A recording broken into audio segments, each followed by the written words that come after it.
I've seen EPRA now announcing that we have, for the first time in a long time, we have announced that they have announced a drop in the prices of petroleum and petroleum products. This is now the plans that were put by the government of Kenya Kwanza come into fruition. A lot of people and a lot of naysayers made noise, oh, this G2G plus, it doesn't mean anything, it doesn't amount to anything. Now you're seeing what it means. Because the problem that was affecting us previously was a scramble for the dollar. And when people scrambled for the dollar, it weakened the Kenya shilling.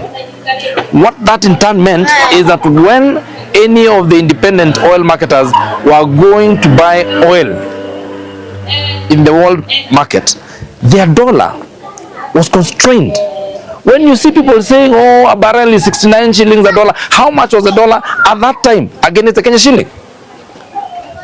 But you know, iko watu huku kwa mtaa wanafikiria ati wamekuwa economists, unaona mtu anachukua tu mic anaanza kuandika vitu kwa social media, they don't understand anything.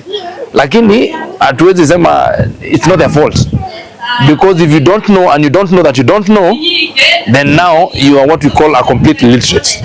Hiyo ndio shida yenye imekuwa ikisumbua watu wengine, unaona hapa wakiandika maneno unashindwa huyu mtu akili yake inafikiria namna gani. Kwa hivyo mimi nataka kusema what the government has done is now bearing fruits.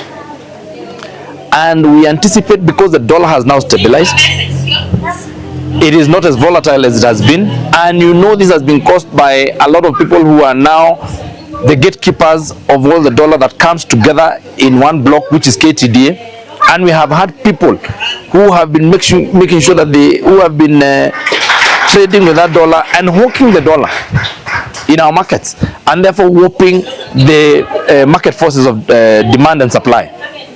Now we are seeing a stabilized shilling movement, and in the future we expect that if that trend continues, which is going to continue, then we shall have the prices of fuel coming down.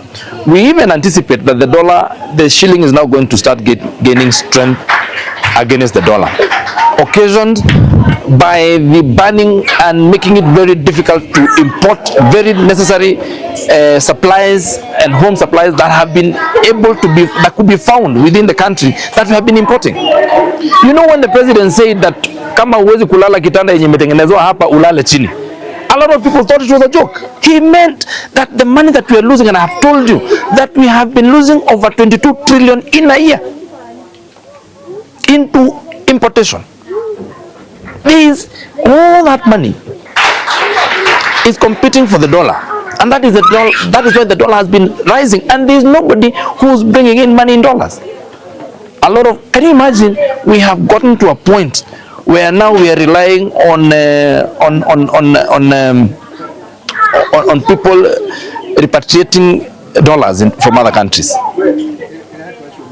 That is why we are, and that is why the president has said we must first deal with this issue as it is. If it means taking people to other countries so that they remit, we have international remittances, then so be it. But I really want to be very categorical. It is good that you people who are the custodians of information, nyinyi ndio watu ambao mnaambia watu ile maneno iko, just tell people the truth. Stop asking me about the Gatundu mortuary. Ask the governor. We have an elected governor who is in charge of the Gatundu hospital.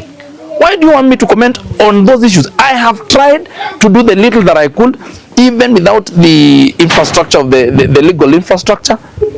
But then some of these things now, I cannot make a budget for the Gatundu hospital and the services that are given there. The county government has to give the budget itself. So please, look for where the governor of Kiambu is. Tell him he has a hospital called Gatundu Hospital, just in case he forgot, and tell him that there are problems and there are no services, so that he comes and fixes them. Na vile mafuta ilikuwa imepanda juu, kwa saa hii imeanza kutelemka, na tumefurahia sana kuhusu vile ametutelemsha, na tunatarajia bado itatelemka kiasi. Napenda sana tutengenezewa ya kisasa, hata sisi wenye tunapeleka huko hata wao kama wanaweza fufuka tu dakika moja, wanaweza furahia pale tumewaeka. Ndio nimefurahia sana. Kwa hiyo mambo ya kuteremsha mafuta, na ikiendelea hivyo nchi yetu itakuwa poa. Haendelee tu hivyo wenye anaendelea, haendi vibaya. mafuta iendelee tu na kupungua, ndio biashara na pia kama wenye wanasomesha watoto waweze kulipa school fees. Juu kama mafuta iko juu na fare iko juu, kila kitu kiko juu, tutakuwa tunaumia sana. Kwa hivyo endelee tu hivyo, ndio maisha iende vizuri. Kwa matangi tungeomba tutengenezee hiyo mochari, tuache kutoa watu wetu Gatundu tunawapeleka Githunguri Kigumo. Tumekuwa tukiumia sana, kwa hivyo tafadhali tutengenezee hiyo mochari. Kupungua kwa bei ya mafuta kwa Wakenya inamaanisha hata ile maisha yao ya kawaida, gharama ya maisha ya kawaida itaenda chini. Kwa mfano huku nchini tukiangalia kama ni mambo na usafiri, inajumuisha bei ile ya mafuta. Mafuta inauzwa pesa ngapi? Tukienda kama ni mambo na kilimo, kama ni ile bei ya fertilizer ama hata kama ni ile bei ya majani chai na nini, zote zinatumia mafuta. Na kwa hivyo mafuta ikienda chini, kila mwananchi atakuwa amefaidika.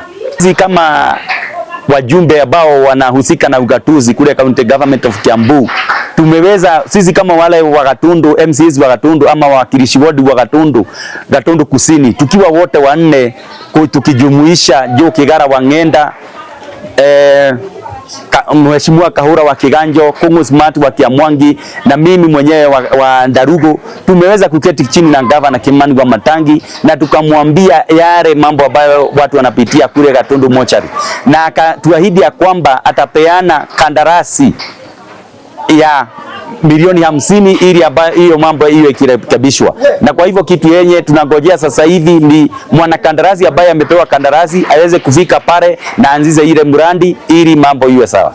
Ya mafuta ilikuwa imepanda sana kulingana na different factors kama za economy ambazo ni demand and supply, na pia kumekuwa na vita katika nchi zingine na vitu kama hizo zimefanya bei ya mafuta ikapanda sana. Hiyo imekuwa ikikwara watu wengi wetu wa Kenya, lakini kwa wakati huu tunashukuru. Mwanzo tumeanza na upungufu kwa shilingi 5.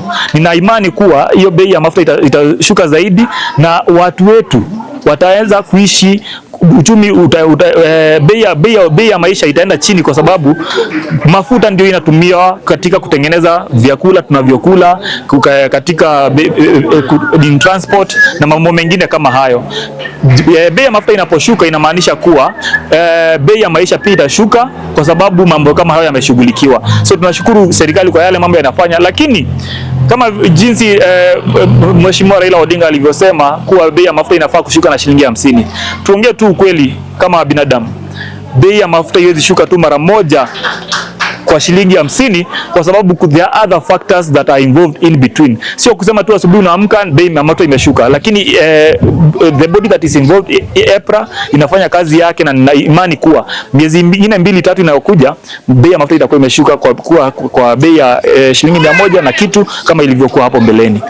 Pia niongeze kuhusu mochari ya Gatundu Hospital, imekuwa ikitangazwa jinsi ilivyo mbaya na mambo kama hayo. Tunashukuru kuwa Kiambu County Government tuliongea na yeye juzi, Kimani wa Matangi, na akatuambia ashapitisha tender, isha advertisewa and we are waiting for the contractor now to come in January akuje atengeneze hiyo mochari, ili mtu anapoaga anawekwa mahali pazuri, ili pia wananchi wetu ama wanjiko wetu akuwe ana imani na hiyo mochari ya Gatundu. Na pia hospitali ya Gatundu tunaomba, kwa sasa watu bado hawajaridhika na zile services wanapata pale.